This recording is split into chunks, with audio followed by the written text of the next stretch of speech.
sama Pak Jeki Zamzam, ini Ketua Komisi B. Ali nanti main-main pas Sherlyn. Kebetulan beliau katanya lagi jalan-jalan di sini sama keluarga. Nah, itu beliau sama istri dan anaknya. So, let's go, kita samperin. Ini nih mainin. Assalamualaikum, Mbak. Waalaikumsalam. Adik. Adik salim dong, salim ah. Makan apa? Biskuit. Bu, boleh pinjem bapaknya nggak buat ini ngobrol-ngobrol? Oke, nanti saya sama bapak ngobrol-ngobrol ya. Izin ya Bu, nggak apa ya Bu? Nggak apa-apa. Cantik banget loh istrinya Pak Jeki, Masya Allah, nular, cantiknya nular. Kata pepatah kan begini, Gimana Pak? di mana ada orang hebat di situ ada istri yang kuat itu. Masya Allah, istri kuat, istri solihah ya. Nah ya. itu harapannya seperti itu. Oke Pak, kita langsung cari tempat aja di Oke. sebelah sana. Iya. Silakan dilanjutkan mainnya. Dek, pinjam ayahnya ya. Oke Pak, silakan.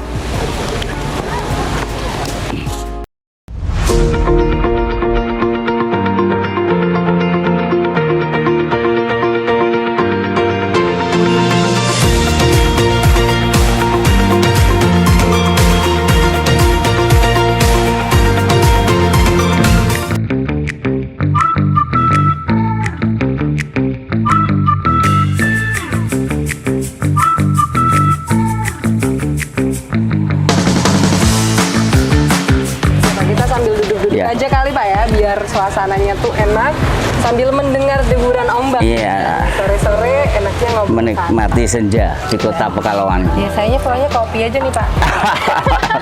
Ya pesenkan kopi.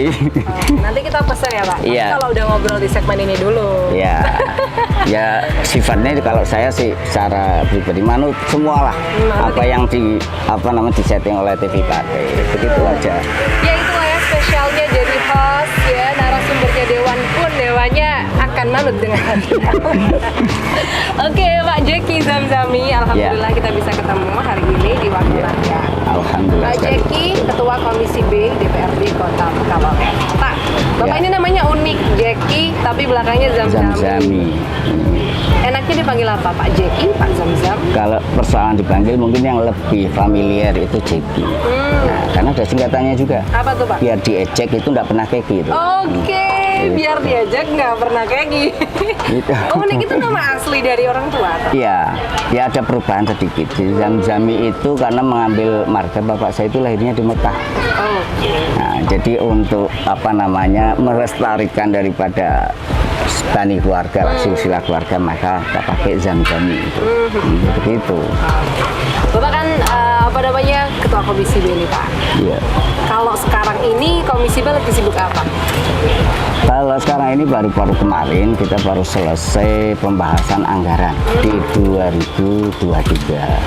Itu sibuknya minta ampun dan kita alhamdulillah sudah selesai sih. Artinya tidak ada satu dinas terkait OPD terkait yang menganggarkan terlalu berlebihan misalnya.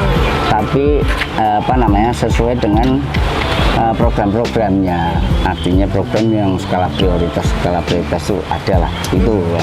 Jadi kita sebagai wakil rakyat ya selaku tupoksi kita, legislasi, budgeting, kemudian monitoring itu kita pikir ya sudah cukup lah. Tinggal nanti kan kita akan ada satu pembahasan lagi di Badan Anggaran 2. Nah, itu finalisasinya itu sebelum paripurna untuk anggaran di 2023. Betul. Oke. Kalau anggaran 2023 ini sedang digodok dan ini sudah mau finishing berarti? Iya, betul. Itu kira-kira yang akan mendapatkan perhatian besar dari rancangan anggaran itu di sektor apa? Saya pikir itu mungkin yang lebih tepat sekarang ini kita harus berkonsentrasi di persoalan pasar, walaupun mungkin pasar itu nanti anggarannya kan dari DAK pusat lah, dari pusat. Tapi untuk anggaran yang ada di Kota Pekalongan APBD itu juga harus membackup ke situ. Ke situ. Artinya kita sudah melihat situasi yang ada di Kota Pekalongan lah. Kalau persoalan yang lainnya misal katakanlah road itu kan sudah mendapat perhatian dari pusat. Oke. Begitu. Jadi adanya apa namanya untuk penanggulangan rob ini kita ada dana dari pusat itu 1,2 T yang nanti direalisasikan dengan munculnya atau nanti terbangunnya bendung gerak. Oke, benar. Ya itu. 3 paket ini ya, proyek pengendalian banjir Betul, Rob ya, Pak? betul itu. Itu semua dihandle pemerintah pusat. Iya. Dan berarti concernnya pemerintah Kota Pekalongan saat ini melalui anggaran 2023 adalah untuk pasar gitu ya, perdagangan. Betul, ya untuk perdagangan lah, untuk paling tidak meningkatkan taraf hidup lah. Ekonomi. Nah, ya ini sudah seharusnya ketika COVID sudah lewat, maka saatnya kita bangkit itu kan, seperti itu. Ya. Oke, setelah ekonomi di peringkat kedua ada apa Pak yang menjadi prioritas?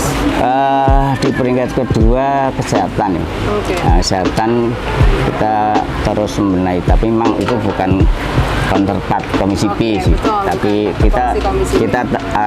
tahu lah ketika ada rapat banggar gabungan paling tidak persoalan yang terkait saat ini kan dengan BPJS ya, supaya bagaimana komunikasi yang terbaik dengan BPJS ini, karena juga masyarakat ini juga data yang terkait dengan kemiskinan ini kan beda-beda.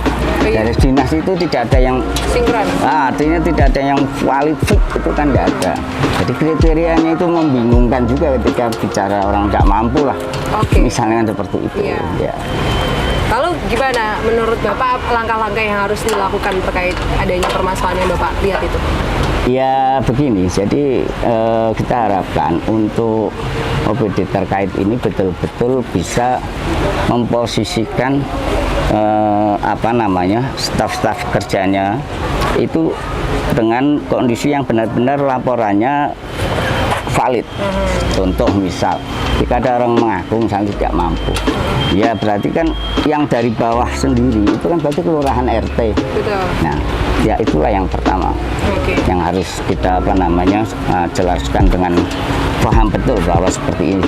Jadi tidak kemudian sudah kadung misalnya, data itu sudah kadung masuk misalnya kan seperti ini. Ini kan juga kadang-kadang kadung ini mempersulit juga. Ya. Kadang-kadang seperti itu. Jadi udah terlanjur masuk nggak bisa dibenerin ya udah akhirnya Ya. dijalanin aja padahal validitasnya kurang bisa tanggung jawabkan. Begitu. Nanti memang kuncinya di OPD terkait ya Pak, Iya, untuk betul. masalah gitu. Ya. Oke. Ya, ini pembahasan kita pertama Pak. Jadi jangan kemana-mana, tetap saksikan Wakil Rakyat untuk membahas hal yang lebih seru lagi.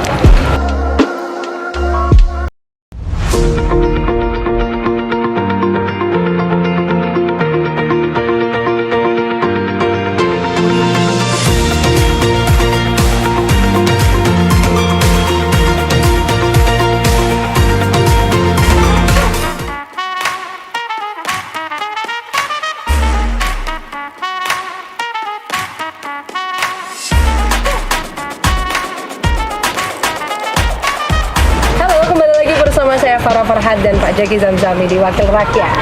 Udah kopinya udah datang nih Pak. Ya. Ya kan? Tapi saya belum bisa nyeruput karena masih kemepul. Kalau saya sudah terbiasa, Mbak. Udah terbiasa ya? Iya. Udah enggak? Ya, gitu, Pak? karena ini sisa dari masa muda sih ya. Artinya kopi panas ya biasa dan lain sebagainya lah. Itu bagian dari pelengkap dari sebuah perjuangan. Wih, deh, kopi panas dan asam garam kehidupan. Iya, begitu kira-kira. Kira-kira begitulah.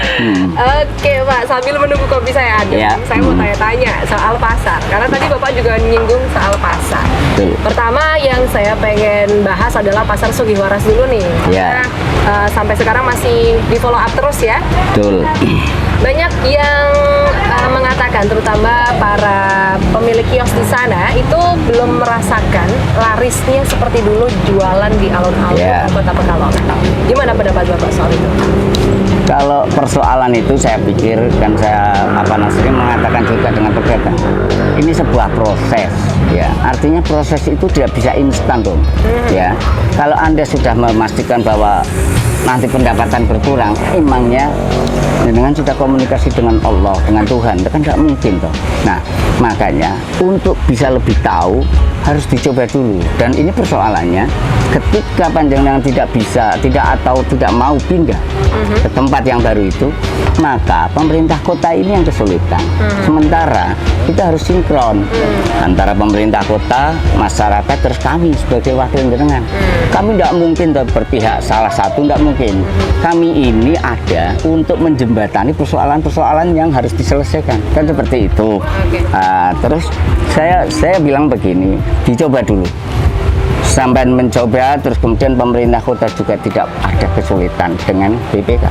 Karena gedung dibuat kalau nggak dipakai kan jadi satu temuan itu. Nah itu kan masalah. Nah itu maksudnya itu. Tapi Pak, kalau melihat katanya juga tempatnya kurang strategis itu seperti bagaimana? Ya. Kan Bapak tadi bilang jangan dingini kerso karena kita nggak tahu kalau belum mencoba. Tapi kan katanya tempatnya kurang strategis juga. Betul, kita akui itu. Tapi itu satu-satunya milik Pemkot yang bisa. Artinya yang bisa dilakukan oleh Pemkot itu membangun tempat tersebut, kemudian dengan segala kekurangannya, tapi dengan difasilitasi supaya tidak ada perubahan di alun-alun maupun di Sugih Waras di kuliner ini. Nah, hanya persoalannya ada waktu minta audiensi itu ada beberapa kios, ada 13 kios kalau tidak salah yang di bawah, yang di selatan. Ini kan karena ada tembok besi. Nah, itu minta dibongkar dan kita menjembatani dan akhirnya dibongkar. Akhirnya mereka bisa berdagang membawa gerobak. Kalau itu tidak dibongkar, otomatis memang sangat sulit untuk menaruh gerobak di situ. Nah, satu hal lagi mungkin yang agak kurang representatif adalah parkir. Ketika masuk kemudian tidak bisa keluar lewat timur, ya. Tapi ini sudah ada alokasi dana sekitar 200 juta itu untuk memperbaiki yang timur. Jadi jalurnya nanti masuk barat, keluar timur. Kalau sekarang kan belum bisa. Itu persoalannya hanya itu. Jadi tentang tempat yang strategis itu ternyata juga bisa diupayakan oleh pemerintah. Ya, insya Allah semaksimal mungkin lah pemerintah yang mengupayakan dengan dorongan kita. Dan kita juga selalu backup, artinya apapun yang menjadi kebijakan pemerintah. Selama itu bertujuan untuk mensejahterakan masyarakat Kota Pekalongan. Kan seperti itu. Ya. Selagi untuk mensejahterakan masyarakat Kota Pekalongan harus didukung. Ya. Nah, kalau penghuni kiosnya sendiri ini sudah mencapai berapa persen, Pak? Itu sekitar kalau sekarang ini 50% lah, ya. Tapi insya Allah dengan keyakinan kami nanti di bulan Ramadan itu akan mulai masuk semua. Nah, karena mereka juga butuh tempat untuk yang fashion. Karena ini yang sekarang yang berjalan ini masih kuliner banyak kan. Yang fashion masih beberapa hal. Yang di atas itu kan ada kiosnya 220 itu. Itu kebanyakan untuk fashion. Lah yang di bawah 52 itu untuk kuliner semua. Kan seperti itu. Jadi sekitar 50% yang aktif sekarang. Tapi jalan nanti kita lihat bareng-bareng. Kalau perlu nanti TV Batik dengan Komisi B jalan-jalan ke sana, ke kuliner. Interaktif ya, Pak? Oke, siap. Siap, enggak masalah. Saya harus ikut nanti. Harus. Tapi yang masuk ini aja ya. Jangan satu gerbong. Jangan bilang-bilang. Jadi intinya optimis nanti apalagi kalau bulan Ramadan ya, akan full dengan kios dan rame di situ. Apalagi betul. nanti akan diusahakan untuk distrategiskan tempat yang awalnya dikatakan belum. Dan kemarin kan kita sudah juga mencoba mendesak pada Dindakop selaku OPD yang terkait itu kan untuk melakukan launching, ya. Launching dilakukan dengan ini voucher gratis itu kan. Betul. Dan itu kan mulai mengenalkan bahwa disitulah pindahnya pedagang kaki lima dari alun-alun. Nah, karena selama ini sebenarnya sepinya itu bukan persoalan apa kalau kuliner loh, cara kuliner.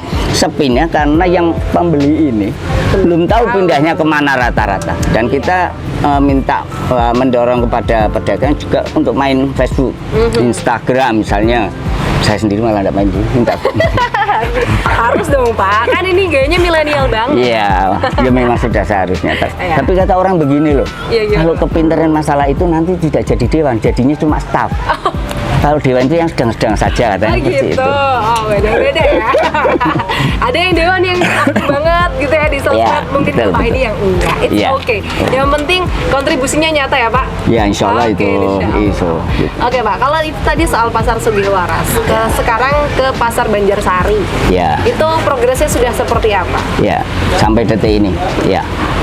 Sampai detik ini saya pikir untuk nanti yang punya daftar ya, punya daftar KIP ini ya boleh tersenyum lah, bisa tersenyum saja. Kenapa? Karena saya katakan itu nanti Desember ini sudah lelang ya. Terus kemudian mulai dilaksanakan pembangunan itu antara Januari Februari. Nah, itu insya Allah itu, dan anggarannya kalau menurut yang data dulu itu 175 miliar. Tapi itu tidak menutup kemungkinan akan lebih. Karena kan dana itu dari pusat. Dan pusat itu acuannya kan di Jakarta. Makanya bisa mungkin lebih dari itu anggarannya. Maka bisa ditambahkan kios, mungkin kan seperti itu. Kalau rencana sih dari 3.800 kios nanti akan menjadi 4.000. Oh, jadi lebih banyak ya? Iya, betul. Walaupun di situ masih ada lahan milik pihak ketiga, ya, tidak menjadi. Sudah clear, Mbak. Sudah clear. Sudah clear, artinya dengan komunikasi yang kita dorong juga. Jadi begini, masyarakat juga harus tahu kenapa kok lama banget dibangun.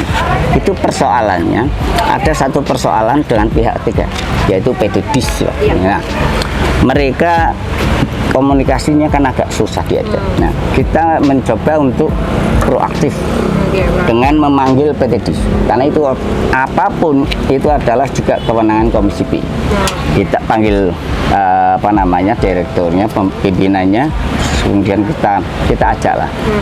Kenapa sih Pak kok kelihatannya suara yang ada ini, ada status yang ada Pak PT DIS ini mempersulit. Nah, padahal ini kan untuk kepentingan masyarakat. Sekali-kali lah PT DIS jangan hitung-hitungan untung, tapi hitung-hitungan pahala.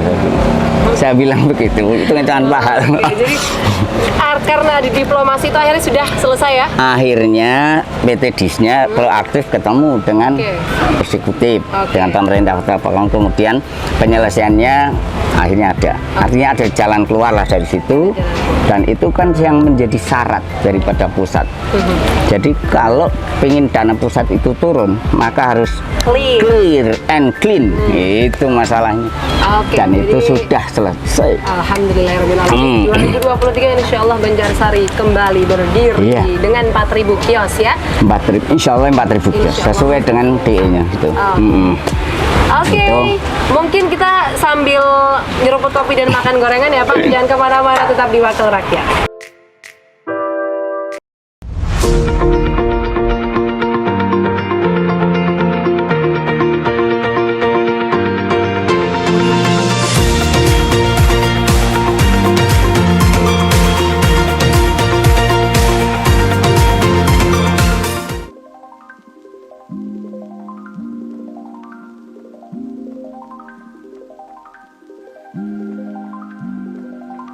Baik Pak Jeki, tadi kita udah ngemil-ngemil juga sambil ngopi. Kita lanjutin ngobrol ya Pak ya. Di Wakil Rakyat tentunya ya. Pak, saya ada satu headline berita yang mau saya bacain. Nah, beritanya seperti ini. Diprediksi tenggelam 2035, penurunan tanah Pekalongan melebihi Jakarta. Bagaimana pendapat Bapak soal itu?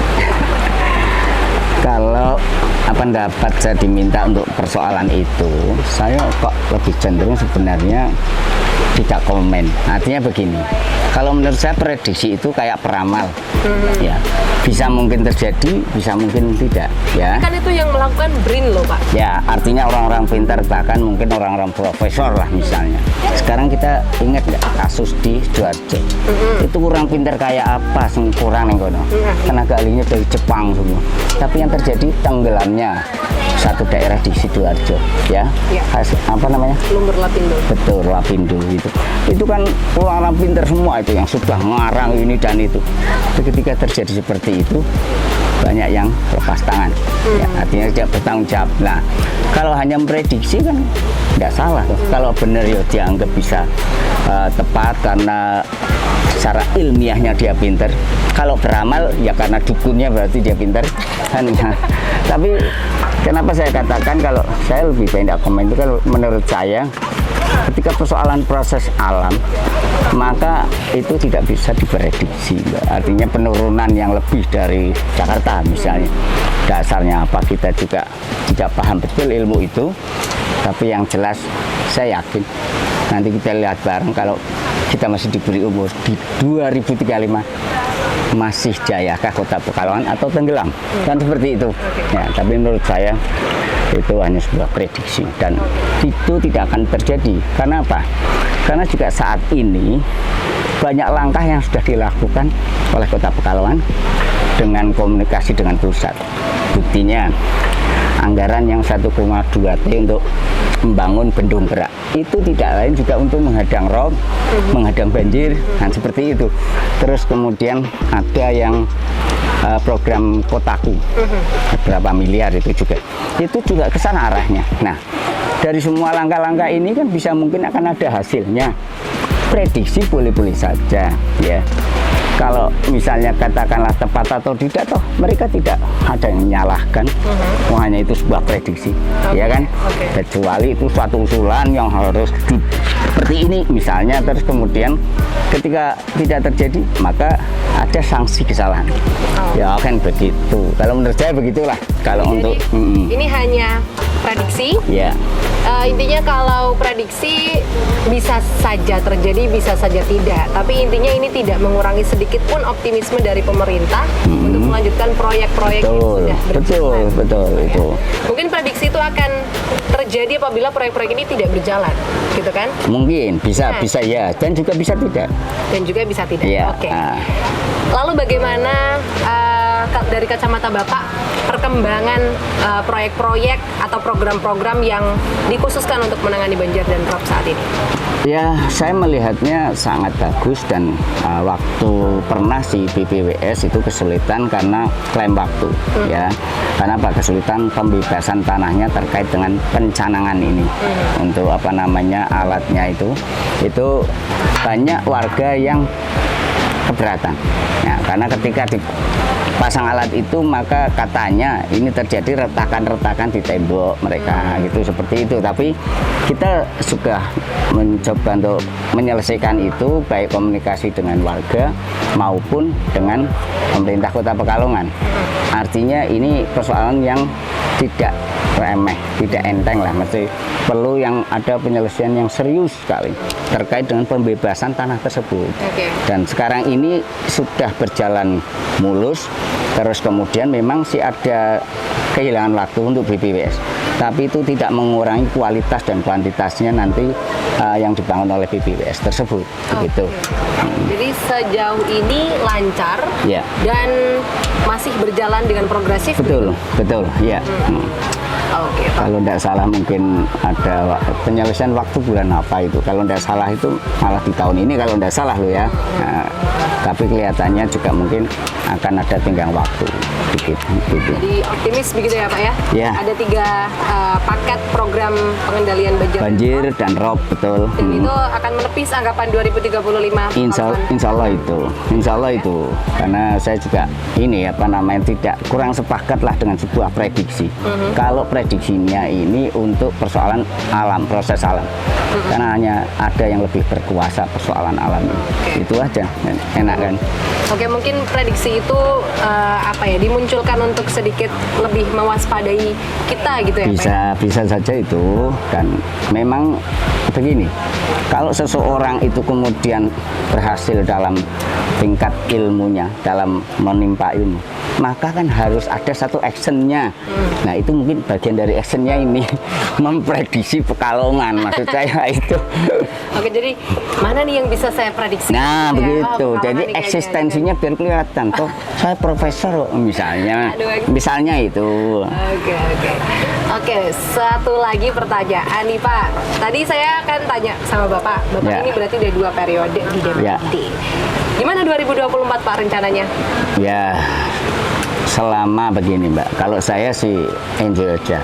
Artinya begini, selama masyarakat masih bisa menerima saya dengan hasil kinerja saya yang saat ini, yang sudah saya buktikan, ya ke depan mungkin saya masih termasuk daftar yang akan dilantik lagi, kan begitu. Optimis? Insya Allah itu optimis, bahkan 200% Mbak. Karena apa?